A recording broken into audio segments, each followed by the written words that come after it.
Bueno, buenas noches. En esta noche vamos a hablar sobre el video de Bruno y la relación que hace sobre las obras de Adolf Loos, en la cual se establece, digamos, una relación y un contraste entre el revestimiento y el ornato o la decoración, en la cual, de acuerdo a los edificios que se explicaba,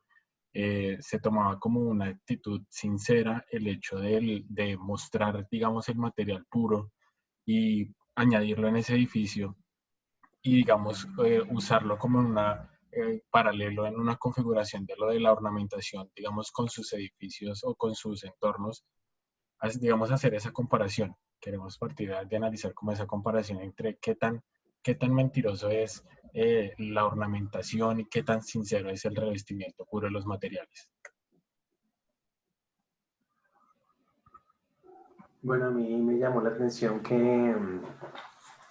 digamos, Aolos tenía o recurría, digamos, en él un tema en cuanto al interiorismo y esa integralidad del espacio, no hacia la parte exterior, sino netamente hacia el interior, o sea, hacia lo que es eh, puramente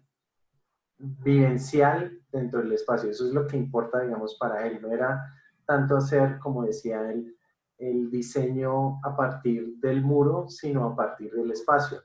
Entonces, esa integralidad que se manifestaba en las primeras fotografías, digamos, en la alcoba, cuando tenían sus matrimonios y tal, y hacia el exterior, pues un lenguaje totalmente diferente, ¿no? Pero, digamos, por ejemplo, en la Adolf House, no era que hacia el exterior él estuviera cerrándose, sino que él vinculaba esas cosas, pero hacia el exterior era totalmente, digamos, de cierta manera mudo, por decirlo así, y todo lo evocaba hacia el interior, porque para él lo más importante era lo verdadero, lo que está en el interior. Sí, como las atmósferas, que cuando él decía que se enfocaba más que todo en maquetas y todo eso en las escuelas de arquitectura era para darle pues significado a esa espacialidad que no estaba construida, que no era vista por ejemplo en planos, sino a partir de analizar cómo se estaba formando este espacio con los revestimientos. Y ahí, pues yo siento que el revestimiento él lo considera como lo que es útil, que cuando hablaba de las alfombras y de bueno, sí, los textiles que cubrían las paredes, él siempre pues explicaba que esto tenía la cualidad de dotar el espacio pues de una sensibilidad y una característica que no logra con el ornato, porque el ornato es considerado como un despilfarro de trabajo, de material, y no es honesto con las propiedades que tiene cada material. Entonces, pues yo sí estoy de acuerdo con eso, porque cuando se hacía la comparación de los edificios que estaban al lado del se llama Michael Platz, bueno, Michael ese Platz, edificio, eh, también él decía que ese edificio que estaba a la izquierda pues rompía con la tradición pues de la arquitectura vienes, se dice, bueno, entonces pues sí estaba incurriendo en hacer uso de pues ornamento o más cosas que de pronto no tenían que ir con el estilo de la ciudad y no eran necesarios para que sea una buena arquitectura, porque lo que en la que está la esencia es en el interior. También quiero añadir eso que está diciendo Carolina, que cuando él menciona que para el artista, para los, el arte no tiene responsabilidad para nadie, sino que se realiza meramente de inspiración, y que la arquitectura es justo responsabilidad social, responsabilidad de las personas. Entonces, que tiene que tener ese propósito también con lo que decía Néstor, del revestimiento, que es justo con ese principio de la responsabilidad humana que conlleva la arquitectura, y ahí también es que entiendo yo que está enmarcando todo lo de sentimientos, percepciones y emociones que justo se está diseñando para también tener esa experiencia cada persona que la habite, entonces cumpliendo no solamente esa responsabilidad de que se haga para seres humanos, sino también para el disfrute y el poder experimentarla. Bueno, yo un poco con lo que dice Germán y se me viene a la mente un poco esa clase que se charla un poco de esa situación en París y me viene a recordar esos momentos donde dice los que el artista, bueno, pues no tiene como esa injerencia como tal, como un arquitecto en el sentido de la responsabilidad tanto social y otros factores. Entonces, ahí esa parte del ornamento siento que actualmente en muchos momentos se está tomando más como un capricho y se está dejando a un lado sobre todo esa parte importante que él habla del espacio, que a veces lo tomamos como el diseño a partir de muros o la experiencia a partir de muros, pero nos olvidamos un poco como de ese espacio principal y ese espacio para la gente que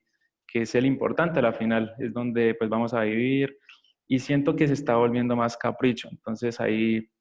es como que, bueno, ¿qué va a pasar a partir de eso? ¿Cómo podemos cambiar esa percepción? Y nosotros como arquitectos, bueno, como ingenieros, ¿cómo podemos cambiarlo?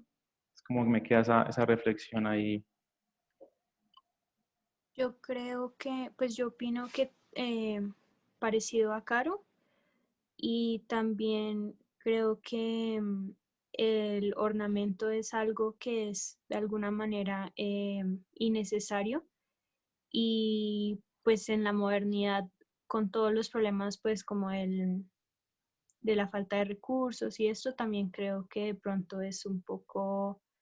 irresponsable con la sociedad y con las personas que van a habitar estos edificios. Y también estoy de acuerdo con Francisco con que es de pronto una adición que no es tan necesaria. E igualmente en cuanto a la parte del diseño, siempre he creído como que entre más sencillo es un diseño, lo que sea, mucho mejor en cuanto a la parte arquitectónica. A mí me pareció interesante cómo Bruno explica que Luz creía que su arquitectura no podía ser representada en una fotografía. Más o menos un poco lo que explicaba Zumthor sobre sentir la arquitectura, y Luz demostraba la manera en cómo se entienden sus edificios y los edificios en general desde una manera tridimensional, o sea, no desde un solo plano o desde una sola capa. Por eso Bruno hablaba de que no era un constructor, sino un pensador, Luz. Y me llamó la atención otra vez el tema del revestimiento y su etimología, o sea, como recubrir lo cubierto, que la estructura del edificio no parte ni de vigas ni losas, sino que su verdadera estructura se origina en lo que hace habitable el edificio, lo que da calor, lo que protege, o sea, como ese revestir, olvidándonos pues completamente de esos ornamentos y decoraciones que no aportaban el verdadero valor de habitar. Y pues cerrar con una pequeña reflexión de Bruno en donde nos invita a crear espacios y no paredes. Ay, Gracias. yo solamente quería apuntar una cosita que me hizo acordar Mateo, y era que, digamos, cuando decía que no había tridimensión, que no, el espacio no se podía dibujar, es como dibujas tú, digamos, esa alfombra, es algo que se tiene que sentir, ¿no? Entonces, pienso que ese es como el gran aporte también a vivir esa interioridad. Sí, y al no utilizar el dibujo como un fin, sino como un medio para representar. Bueno, muchísimas gracias. Hasta luego.